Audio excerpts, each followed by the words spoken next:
साथियों, भारत में शिक्षा मानवता के लिए हमारे योगदान का एक माध्यम मानी जाती है। हम सीखते हैं ताकि अपने ज्ञान से मानवता का भला कर सके।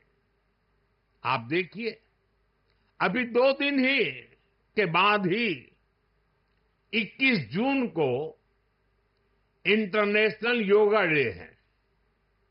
आज भारत में योग की सैकड़ों विधाएं मौजूद है। हमारे ऋषियों ने कितना गहन शोध इसके लिए किया होगा, लेकिन किसी ने योग पर एकाधिकार नहीं बनाया। आज पूरा विश्व योग को अपना रहा है। योग दिवस एक वैश्विक उत्सव बन गया है। हमने अपने आयुर्वेद को भी पूरे विश्व के साथ साझा किया है।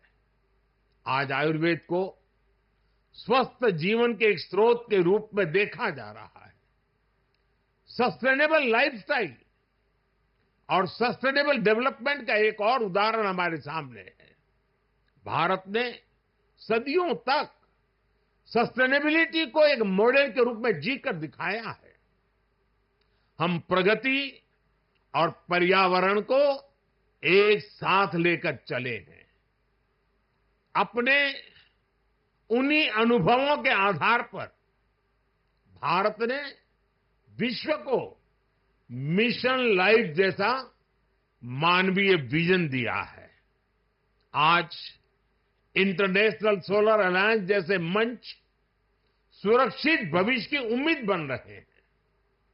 नालंदा यूनिवर्सिटी का एक कैंपस भी इसी भावना को आगे बढ़ाता है। ये देश का पहला ऐसा कैंपस है जो net zero energy, net zero emissions, net zero water and net zero waste model पर काम करेगा। अप्प दीपो भव के मंत्र पर चलते हुए कैंपस पूरी मानवता को नया रास्ता दिखाएगा। साथियों, हम सभी जानते हैं कि नालंदा कभी भारत की परंपरा और पहचान का जीवंत केंद्र हुआ करता था। नालंदा का अर्थ है न अलम ददाति इति नालंदा,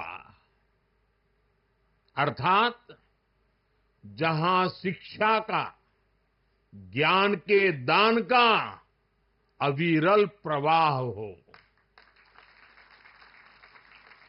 शिक्षा को लेकर,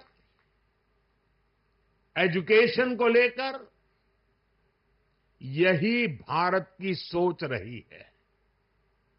शिक्षा सीमाओं से परे है, नफा नुकसान के नजरिए से भी परे है।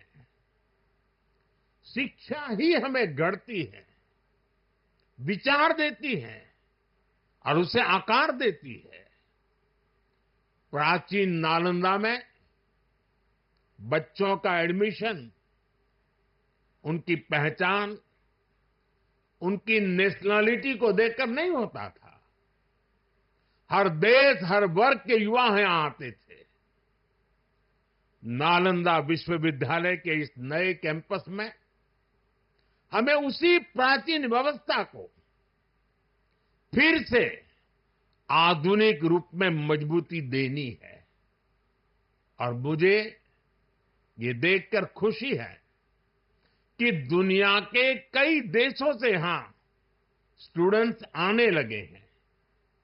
यहां नालंदा में 20 से ज्यादा देशों के स्टूडेंट्स पढ़ाई कर रहे हैं। ये वसुधैव कुटुंबकम की भावना का कितना सुंदर प्रतीक है।